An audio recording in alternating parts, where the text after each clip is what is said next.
Pois é, meus irmãos, Jesus, ele conhece as nossas necessidades. Deus sabe de todas as coisas. Ele é onisciente, tem a ciência de tudo. Por que é que temos que falar alguma coisa para ele? Se ele já sabe antes mesmo que nós venhamos pensar, ainda que não haja em mim palavra, diz o salmista, tudo tu conheces. Mas nas Sagradas Escrituras, a Bíblia fala muito sobre oração. O próprio Jesus viveu em oração.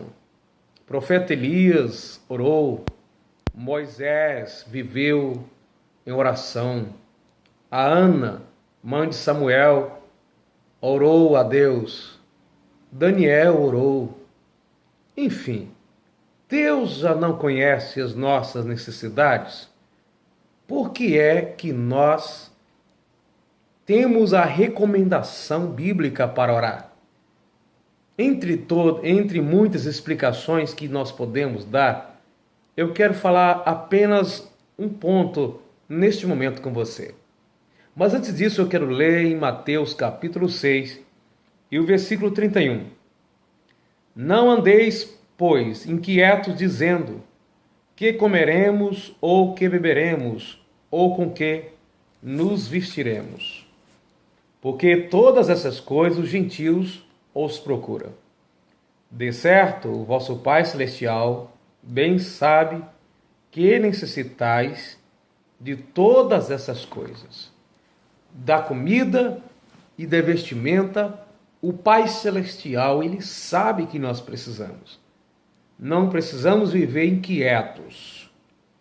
Mas a Bíblia, como já disse, sempre nos recomenda orar, e nós vamos ver na palavra de Deus, o próprio Paulo dizendo assim: orai sem cessar. Jesus disse: tudo que pedi ao Pai em oração, crendo, recebereis. Enfim, a ideia de orar, de pedir, de suplicar. Olhando para esses testemunhos bíblicos, não há dúvida de que o cristão precisa viver orando. Eu não estou dizendo viver de joelho, porque nem sempre nós podemos estar de joelhos dobrados diante de Deus. Temos trabalho, obrigações, dirigindo, pedalando, pilotando, enfim, na diversão. Mas que a nossa mente precisa estar voltada ao Senhor. E podemos orar em espírito ou no nosso espírito. Então, por que eu preciso falar, se Deus já sabe? O problema é que nós associamos a oração à ideia apenas de fazer pedidos. Nós associamos a oração apenas a momentos de aperto, de buscar socorro, momentos de angústia, de desespero, né? De que precisamos clamar pela uma urgência divina. Mas a oração na palavra de Deus, ela não precisa ser, propriamente dita, busca de socorro. Podemos clamar a Deus por ajuda? Sim, Deus disse para Jeremias: clamas a mim. Clamar é clamar, é falar alto. Ninguém fala isso estando tudo bem, tranquilo, nada fora do lugar. Temos sempre uma emergência para exprimir essa necessidade através de voz alta. Mas a nossa oração, como disse, nem sempre é clamando. Não vou viver toda vez que vou orar é clamando, não. Não é viver clamando o tempo todo. Mas por que eu preciso orar? A oração, além do mais, ela é a comunicação com Deus.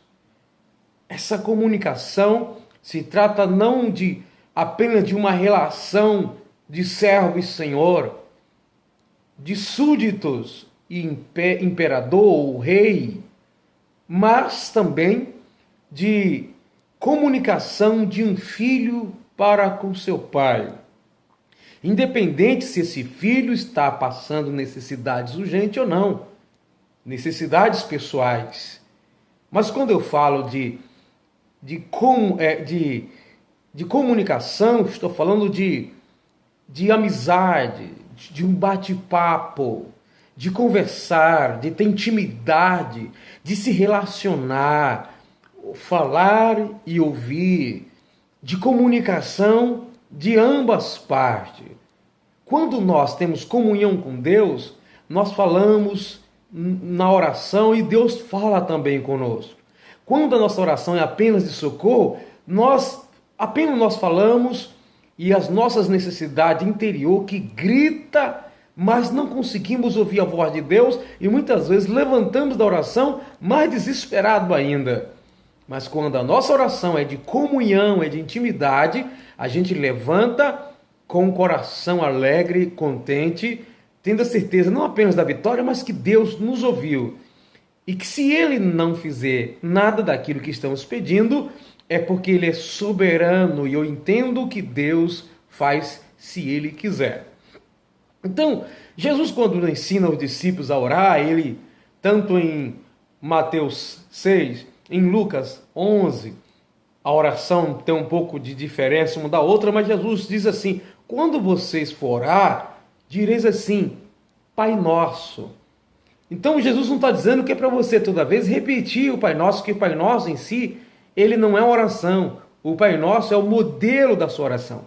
Já pensou se toda vez que eu for orar, Paulo diz orar sem cessar, vou ficar o dia inteiro repetindo então o Pai Nosso que você gasta menos de um minuto para recitar. Então Jesus está dando ali a ideia de oração. Se ele estivesse falando repetir daquela forma, ele teria então repetido nas mesmas palavras lá em Lucas capítulo 11, que foi em épocas diferentes. Então Jesus fala de relacionamento. Os judeus não ousavam falar assim para Deus, chamando ele de Pai. Jesus, quando vem, ele é criticado porque ele chamava Deus de Pai, e chamar Deus de Pai é como que estivesse admitindo que era Deus também. Então Jesus era perseguido por causa disso. Então Jesus fala para os seus discípulos: quando vocês forem orar, em outras palavras, não precisa de um sacerdote para ser intermediário. Fala diretamente com ele, mas falar como? Entenda que Deus é o seu Pai. Para Deus ser seu Pai, para ser o nosso Pai, porque Ele nos gerou de novo, somos gerados dele.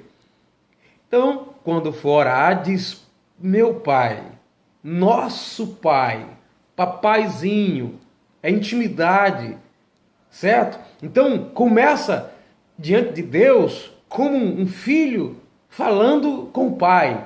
Fala de relacionamento, fala de intimidade. Muitas pessoas, quando se aproximam de Deus, veem a Deus apenas como um rei, que reina sobre tudo. Simplesmente com a ideia de alguém que é poderoso e que pode arrebentar tudo, quebrar tudo e resolver todos os problemas. Se aproxima de Deus simplesmente como um salvador para resolver sua situação emergente, com a sua situação caótica, me livra e pedindo livramento. Mas nós temos uma relação com Deus muito mais do que Senhor e servo, do que Salvador, muito mais do que alguém que tem que abaixar a cabeça e dizer: tenha misericórdia de mim. Nós é muito mais do que isso. É relacionamento de pai. Deus te quer muito bem. Você aceitou Jesus como seu Salvador? Você é salvo em Cristo? Se aproxima de Deus. Ele é mais do que Senhor. Ele é mais do que soberano, onipotente, onisciente. Ele é o teu Pai. No seu relacionamento, entenda isso. Deus é o teu Pai. Ele sabe de todas as coisas. Ele conhece, mas Ele quer relacionamento, não apenas pedido. Quando se fala de necessidade, lembramos então de pedido. Se Deus sabe do que eu preciso, por que eu vou pedir? Porque Deus quer, além de pedidos e de doação de coisas e de milagre, Deus quer relacionamento. Deus abençoe a sua vida. Espero ter te ajudado. Lembre-se bem, quando se aproximar de Deus, não pense apenas em fazer pedido, me dá aquilo outro, não. Tenta buscar essa intimidade com Deus, compreender a voz de Deus, compreender a intenção de Deus, o querer de Deus para a sua vida. Interage na obra de Deus, o Espírito Santo vai ajudar você. Então entenda bem, Deus é o teu Pai, não apenas Senhor. Deus te abençoe.